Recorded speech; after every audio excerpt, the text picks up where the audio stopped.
এর আগে দুটি পর্বে আমরা গীতি কবিতা এবং গীতি কবিতার দুটি রূপ অর্থাৎ ওড এবং এলিজি এই দুটি বিষয় নিয়ে আলোচনা করেছিলাম। আজকে আমরা যে বিষয়টির উপরে আলোকপাত করব তার নাম হলো সনেট। একটা কথা বলে রাখি, এর আগে আমি বলেছিলাম যে এছাড়াও আমরা ওড এবং এলিজি ছাড়াও আমরা সনেট এবং ব্যালাড নিয়ে আলোচনা করব। কিন্তু ব্যালাডের সম্পর্কে আলোচনা আমার এই চ্যানেলে আগেই রয়েছে, মূলত ময়মনসিংহ গীতিকার যে আলোচনা তার সঙ্গেই ইনক্লুড রয়েছে। সেই জন্য আজকের এই পর্বে আমি আর ব্যালাডের বিশেষ কিছু বিষয় রাখছি না, কিন্তু যদি আপনাদের কারুর মনে হয় যে তাই এই বিষয়টি নিয়ে আলাদা আলোচনা প্রয়োজন, অবশ্যই আমাকে কমেন্ট করে জানাতে পারেন।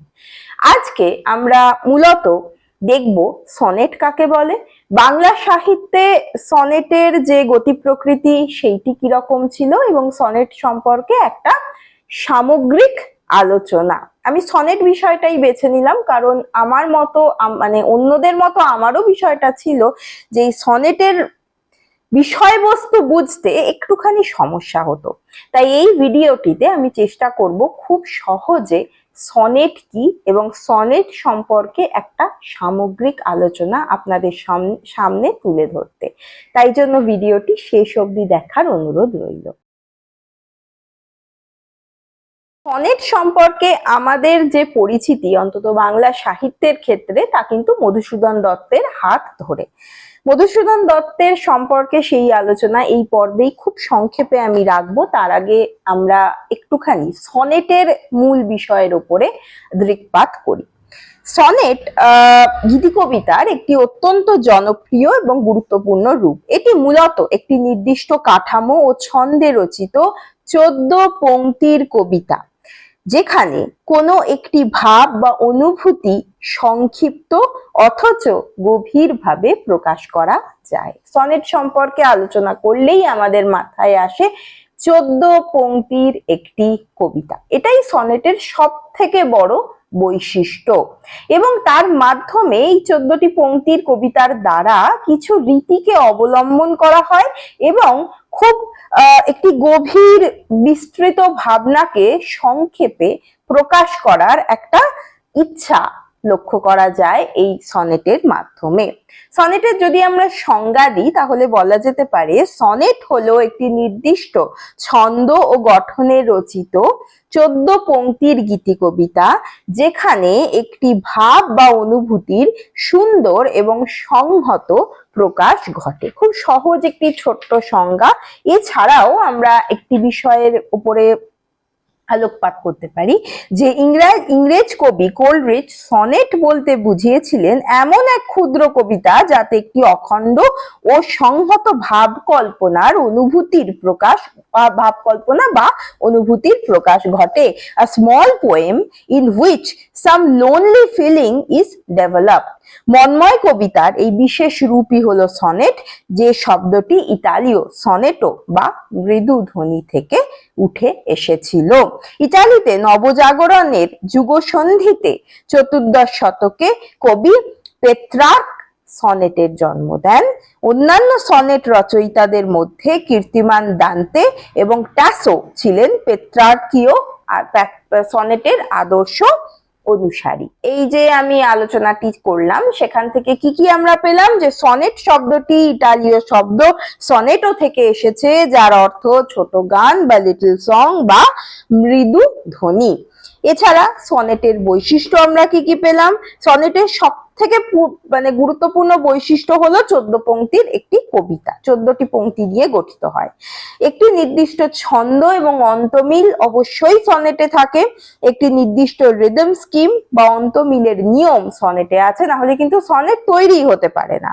একটি কেন্দ্রীয় ভাব থাকে। সনেটে সাধারণত একটি নির্দিষ্ট ভাব বা অনুভূতির প্রকাশ করা হয়।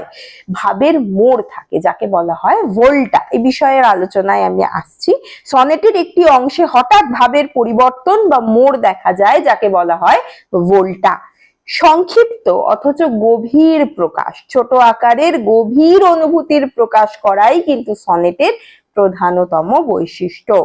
এবারে আসি যে সনেটের জন্ম কিভাবে হয়েছিল এবং কেনই বা হয়েছিল। সনেট মূলত জন্ম নিয়েছিল সংক্ষিপ্ত আকারে গভীর অনুভূতি প্রকাশ করবার জন্য। মধ্যযুগে কবিরা প্রেম, সৌন্দর্য ও ব্যক্তিগত আবেগকে একটি ছোট কিন্তু সুসংগঠিত কাঠামোর মধ্যে দিয়ে প্রকাশ করতে চেয়েছিলেন। এই কারণে 14 পংক্তির একটি নির্দিষ্ট গঠন বিশিষ্ট কবিতা হিসেবে সনেটের বিকাশ ঘটে। এই সনেট আমি আগেই বললাম প্রথম কিন্তু পেত্রার্কীয় সনেট, এই তার হাত ধরেই মূলত সনেটের উদ্ভব ঘটে ইতালিতে। এই সনেটের যে মানে এই জাতীয় সনেটই মূলত কিন্তু একে সনেট বলা হয়ে থাকে। পরবর্তীকালে আরো অনেক রকম সনেটের জন্ম হয়েছিল। আমি প্রথমে এই জাতীয় সনেট নিয়ে একটু আলোচনা করে দিই, তারপর আমি একে একে অন্যান্য যে ভাগ রয়েছে সেই বিষয়েও খানিক আলোকপাত করব। আচ্ছা, পেট্রার্কীয় সনেট বা পেট্রার্কিয়ান সনেট, এই সনেটের প্রচলন করেন ইতালীয় কবি ফ্রান্সিসকো পেত্রার্ক। এই সনেটের গঠনের একটি বিশেষত্ব রয়েছে, এই বিষয়টাই বোঝার। সনেট বুঝতে গেলে এখানেই সাধারণত ছাত্রছাত্রীদের একটু অসুবিধা হয়। এই জাতীয় সনেটের যদি আমি একটা উদাহরণ দিই তাহলে হয়তো বোঝাতে আমার সুবিধা হবে। যেমন আমরা যদি পেত্রার্কীয় রীতিতে লেখা মধুসূদন দত্তের শ্মশান সনেটটির উল্লেখ করি, তাহলে দেখা যাচ্ছে তিনি বলছেন, বড় ভালোবাসি আমি ভ্রমিতে এ স্থল। শেষ কবিতার পংক্তির একদম শেষ যে শব্দ সেটির ওপরে কিন্তু লক্ষ্য রাখতে হবে সনেটের ক্ষেত্রে। বড় ভালোবাসি আমি ভ্রমিতে এ স্থলে, তত্ত্ব দীক্ষা দায়ী স্থল জ্ঞানের নয়নে, নীরব আসীন হেথা দেখি ভস্মাসনে, মৃত্যু তেজহীন আখি হাড় মালা গলে। এবার এই যে 4টে লাইন আমি এখানে বললাম, আপনারা বা তোমরা একটু খেয়াল করে দেখলে সহজেই বুঝতে পারবে। প্রথম যে পংক্তি তার শেষ যে শব্দ সেটি ছিল স্থলে, কিন্তু দ্বিতীয় পংক্তির শেষ শব্দ হয়েছে নয়নে, তৃতীয় পংক্তির শেষ শব্দ হচ্ছে ভস্মাসনে। অর্থাৎ এই যে দ্বিতীয় পংক্তির নয়নে এবং তৃতীয় পংক্তির ভস্মাসনে, এই দুটি লাইনের অন্তমিল আমরা লক্ষ্য করতে পারি। আবার কি দেখা যাচ্ছে চতুর্থ পংক্তিতে, মৃত্যু তেজহীন আখি হাড় মালা গলে।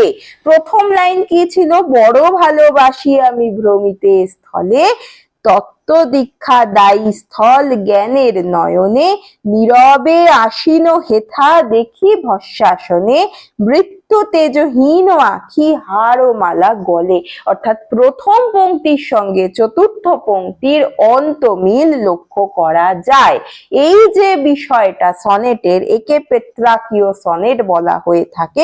শুধু এই 4টে লাইনের ক্ষেত্রে নয়, এই জাতীয় সনেটের যে বৈশিষ্ট্য বা যে গঠন তাতে আমরা দেখতে পাই প্রথম 8টি পংক্তি নিয়ে তৈরি হয় অক্টেভ, সেইখানে কিন্তু ওই রকম রিদম লক্ষ্য করা যেতে পারে। অর্থাৎ যেটাকে প্রথমটাকে আমরা যদি স্থলেকে যদি এ ধরি, নয়নেকে যদি বি ধরি, মানে প্রথম পংক্তিকে যদি এ ধরি, দ্বিতীয় পংক্তি বি, তৃতীয় পংক্তি বি, আবার চতুর্থ পংক্তি এ, আবার পঞ্চম পংক্তিতে দেখা যায় এ, তারপরের পংক্তি বি, তারপরের পংক্তি বি, তারপরের পংক্তি এ। এই এ মানে হচ্ছে অন্তমিলকে আমি এ করছি, মানে দুটো পংক্তির যে অন্তমিল সে দুটিকে আমি এক করছি, এ এ এ বি বি এ। এই যে ধরন সেটা লক্ষ্য করা যায় 8টি পংক্তি জুড়ে। বাকি যে পংক্তি গুলি রয়েছে সেখানে কি লক্ষ্য করা যাচ্ছে, তারপরের যে অংশটা তাকে বলা হয় সেসেট। এটি শেষ 6টি পংক্তি নিয়ে গঠিত হয়। এখানে আগের ভাবের ব্যাখ্যা, সমাধান বা নতুন উপলব্ধি লক্ষ্য করা যায়। সহজে বোঝাই উদাহরণ দিয়ে আমরা এই পুরো আলোচনাটাই, পুরো কবিতাটা দেখলাম। বড় ভালোবাসি আমি ভ্রমিতে স্থলে, তত্ত্ব দীক্ষা দায়ী স্থল জ্ঞানের নয়নে, নীরবে আসীন হেথা দেখি ভস্মাসনে, মৃত্যু তেজহীন আখি হাড় মালা গলে, বিকট অধর হাসি যেন ঠাট ও ছলে, অর্থের গৌরব বৃথা হেথা এ সদনে, রূপের প্রফুল্ল ফুল শুষ্ক হুতাসনে, বিদ্যা বুদ্ধি বল ও মান বিফলে সকলে। এই অবধি কিন্তু হয়ে গেল অক্টেভ, যেখানের প্যাটার্নটা আমি আগেই বললাম। এরপর আসছে হচ্ছে দ্বিতীয় ভাগ, যেটাকে বলা হচ্ছে সেসেট। এই সেসেটে দেখতে পাওয়া যাচ্ছে কি, এটাকে আমরা মানে এ বি দিয়ে ওটা করেছি, এটাকে আমরা সি আর ডি এই দিয়ে চিহ্নিত করতে পারি। কিরকম, কি সুন্দর অট্টালিকা, কি কুটির বাসী, কি রাজা কি প্রজা, হেতা উভয়ের গতি, জীবনের স্রোত পড়ে এই সাগরে আসি, গহন কাননে বায়ু উড়ায় যে মতি, পত্র কুঞ্জে আয়ু কুঞ্জে কাল জীব রাশি, উড়ায় নদ পার তারায় তেমতি। দেখুন বা দেখো, প্রথমে কিন্তু কি হচ্ছিল, প্রথম লাইন এবং চতুর্থ লাইনের মিল দেখা যাচ্ছিল, দ্বিতীয় তৃতীয় লাইনের মিল ছিল। কিন্তু এইখানে আমরা লক্ষ্য করতে পারি, যদি আমরা আলাদা করে সেসেটকে ধরি, তাহলে দেখতে পাওয়া যাচ্ছে যে প্রথম লাইন এবং তৃতীয় লাইনের মধ্যে মানে অন্তমিল আছে, দ্বিতীয় লাইন চতুর্থ লাইনের মধ্যে অন্তমিল আছে। অর্থাৎ কবিতাটা মাঝপথে এসে হঠাৎ শেষের যে 6টি লাইন সেখানে বদলে গেল। বদলে গিয়ে কিরকম হলো না, C D C D, A B B, A B B, C D এইভাবে গিয়ে শেষ হলো। এবং শেষের এই যে 6টি পংক্তি, সেখানে আমরা বুঝতে পারছি যে কবিতার যে একটি মানে ভাব, তার একটা অদ্ভুত রকমের পরিবর্তন ঘটছে এবং একটা নতুন ধরনের উপলব্ধি লক্ষ্য করা যাচ্ছে। সেটাতে দেখা যাচ্ছে যে একটা হতাশা, একটা হাহুতাশ, কিন্তু পরের অংশতে এসে হঠাৎ পরিবর্তিত হয়ে যাচ্ছে, জীবনের কথায় কবি চলে আসছেন, জীবনের স্রোত, এই যে আশেপাশের সৌন্দর্য, এই বিষয়টার উপরে তিনি হঠাৎ আলোকপাত করছেন। শেষ অংশে এসে কিন্তু সনেটের এই পরিবর্তন ঘটে সেসেট অংশে পেত্রাকীয় রীতির সনেট অনুযায়ী। এবং এই যে পরিবর্তন হয়ে গেল, হঠাৎ করে পরিবর্তিত হলো ভাবের, এটাকেই বলা হয়ে থাকে সনেটের ভাষায় ভোল্টা। অক্টেভ ও সেসেটের মাঝখানে সাধারণত একটি ভাবের পার্থক্য ঘটে, তাকে ভোল্টা বলে। এতেই সনেটের সৌন্দর্য বৃদ্ধি পায়। খুব সহজে বলতে গেলে, প্রথম 8 লাইনে এক ধরনের মিল এবং শেষ 6 লাইনে একটি নতুন ধরনের মিল, এবং খুব সংহত মানে পরিসরের মধ্যে। তখনকার দিনে তো কবিতা আকারে খুব বড় হতো, আমাদের এখনকার কবিতার মতো হতো না, সেই জন্য খুব সংক্ষেপে বিষয়বস্তুটাকে এইরকম কিছু পদ্ধতি অবলম্বন করে ফুটিয়ে তোলাই কিন্তু সনেটের মূল যে বৈশিষ্ট্য তা ছিল। এই পেট্রাকীয় সনেটের ক্ষেত্রে একটা সমস্যা বা ভাব প্রথমে সৃষ্টি করা হয় এবং শেষের অংশে তার সমাধান করা হয়। মূলত সনেটের গঠন অনুযায়ী বিষয়টা একই রকম, কিন্তু পরবর্তীকালে ইংল্যান্ডে যখন সনেটের আগমন ঘটছে, ইটালিতে জন্ম নেওয়ার পর, তখন ইংল্যান্ডে সনেটে প্রচলন করছেন থমাস ওয়াট এবং হেনরি হাওয়ার্ড। তারা ইতালীয় সনেটকে ইংরাজি ভাষায় রূপান্তরিত করছেন। সনেটের বিষয়বস্তু সেই ক্ষেত্রে কি ছিল, প্রথম দিকে ছিল হচ্ছে মূলত কোর্টলি লাভ, এক ধরনের আদর্শ, শ্রদ্ধা, ধর্মীয় চিন্তা, রাজনৈতিক ভাবনা ইত্যাদি। পরবর্তীকালে সনেটের মধ্যে একটা পরিবর্তন আসছে। শেক্সপিয়ার যে জাতীয় সনেট লিখেছিলেন, তিনি মূলত পেত্রাকীয় সনেটকে অবলম্বন করলেও একটা নতুন রূপ তার এর মধ্যে তার রচনায় তৈরি হয়। কিরম না, তিনি ইটালির যে অক্টেভ এবং সেসেটের গঠনের পরিবর্তে 3টি কোয়ারেন্টাইন এবং কাপলেট এই জাতীয় কাঠামো ব্যবহার করেন। অর্থাৎ 14 লাইনের 4-4-4+2। খুব সহজে বোঝাই এটাও, না হলে বুঝতে অসুবিধা হবে। রবীন্দ্রনাথের একটি গুরুত্বপূর্ণ সনেট, সেখানে আমরা শেক্সপিয়ারীয় ভাষায় সনেট মানে শেক্সপিয়ারীয় ভাবের সনেট লক্ষ্য করতে পারি।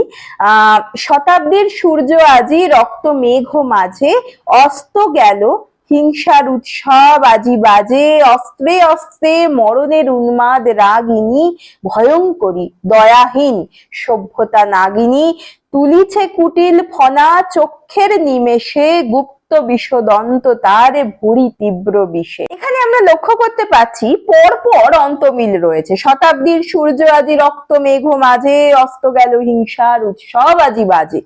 এই যে রাগিনী নাগিনী নিমেষে বিষে, এরম করে করে পুরোটাই আমরা দেখতে পাচ্ছি। লোভে ক্ষোভে জাগি ত্যাগী অন্যায় বন্যায়, এরকম করে একই রকমের একটা ধরন আমরা লক্ষ্য করতে পারি। কিন্তু শেষ দুটি লাইনে এসে বক্তব্যের পরিবর্তন বা ভোল্টা, এই বিষয়টি খেয়াল করছি। আগে যেটা ছিল কি, যে অক্টেভে আটটা লাইনে ওই বিষয়টা আসছে, তারপরে চেঞ্জ হচ্ছে, কিন্তু এখানে দেখতে পাওয়া যাচ্ছে যে এই এতগুলো লাইনেই পুরোটাই প্রায় হয়ে যাচ্ছে বক্তব্যের উল্লেখ। শেষ দুটি লাইনে গিয়ে পরিবর্তন ঘটছে। কিরকম? স্বার্থে স্বার্থে বেঁধেছে সংঘাত, লোভে লোভে ঘটেছে সংগ্রাম প্রলয় মন্থন ক্ষোভে, ভদ্রবেশী বর্বরতা উঠিয়াছে জাগি, পঙ্ক শয্যা হতে লজ্জা শরম ত্যাগী, জাতি প্রেম নাম ধরি প্রচন্ড অন্যায়, ধর্মের ভাষাতে চাহে বলের বন্যায়, কবিদল চিৎকারিছে জাগাইয়া ভীতি, শ্মশান কুকুরদের কারাকারি গীতি। এই যে শেষ দুটি লাইনে এসে একটা ফুল স্টপ পড়ে যাচ্ছে এবং এই অবস্থার একটা পরিবর্তন ঘটছে এবং এর একটা উপসংহার ঘটছে কবিতার, সেটা শেষ দুটি লাইনে লক্ষ্য করতে পারছি আমরা। প্রথম থেকে 62টি লাইনের পর লক্ষ্য করা যাচ্ছে না। এই জাতীয় এতে অনুভূতির যে ভাবাবেগের যে প্রকাশ, তা অনেক বেশি দেখা যায়। এছাড়াও স্পেন্সারীয় সনেটের কথাও আমরা উল্লেখ করতে পারি, কিন্তু মূলত পেত্রাকীয় এবং শেক্সপিয়ারীয় সনেট, এই দুটিরই কিন্তু সব থেকে বেশি গুরুত্ব সনেটের ক্ষেত্রে রয়েছে। এবার আসি বাংলা সাহিত্যে সনেটের যে গুরুত্ব সেই সম্পর্কে। বাংলা সাহিত্যে অবশ্যই সনেটকে যিনি প্রধান একটি জায়গা করে দিতে পেরেছিলেন, তিনি অবশ্যই মাইকেল মধুসূদন দত্ত। এছাড়াও রবীন্দ্রনাথ ঠাকুর, মোহিতলাল মজুমদার এবং আমাদের প্রমথ চৌধুরী, এদের নাম সনেটের ক্ষেত্রে উল্লেখ করা যেতে পারে বাংলা সনেটের। মাইকেল মধুসূদন দত্তের সম্পর্কে দু এক কথা বলি। বাংলা সাহিত্যে সনেটের প্রকৃত প্রবর্তক হচ্ছেন মাইকেল মধুসূদন দত্ত। তার আগে পর্যন্ত বাংলা কবিতায় সনেটের প্রচলন ছিল না। তিনি পাশ্চাত্য সাহিত্য থেকে সনেটের রূপ গ্রহণ করে বাংলা ভাষায় প্রতিষ্ঠা করেন। তাকেই বাংলা সনেটের জনক বলা হয়ে থাকে। মধুসূদন দত্ত ইউরোপে অবস্থানকালে ইতালি ও ইংরাজি সাহিত্যের সঙ্গে পরিচিত হন। বিশেষ করে ইতালীয় কবি পেত্রার্কের যে সনেট রীতি তাকে গভীরভাবে প্রভাবিত করে। তিনি কিন্তু শেক্সপিয়ারীয় এবং পেত্রার্কীয় দু রকমের সনেটই লিখেছেন, কিন্তু মূলত পেত্রার্কের সনেটই তাকে প্রভাবিত করেছিল। সেখান থেকে বাংলা ভাষায় তিনি সনেট লেখা শুরু করেন।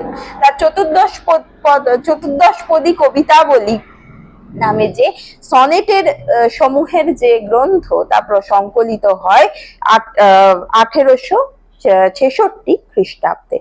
মধুসূদনের সনেটের বৈশিষ্ট্যতে পেত্রাকীয় গঠনই মূলত দেখা যায়, অর্থাৎ অক্টেভ এবং সেসেটের যে ভাগ লক্ষ্য করা যায়। ভোল্টা অর্থাৎ ভাবের যে পরিবর্তন, সেটা দেখতে পাওয়া যায়। গম্ভীর এবং ভাষা অলংকারময় শব্দের ব্যবহার, শক্তিশালী যে বক্তব্য, সেটার লক্ষণ আমরা এখানে দেখতে পাই। তিনি বাংলা ভাষায় অমিত্রাক্ষর ছন্দ ও পাশ্চাত্য ছন্দ ধারার প্রভাব সনেটের ক্ষেত্রে নিয়ে আসেন।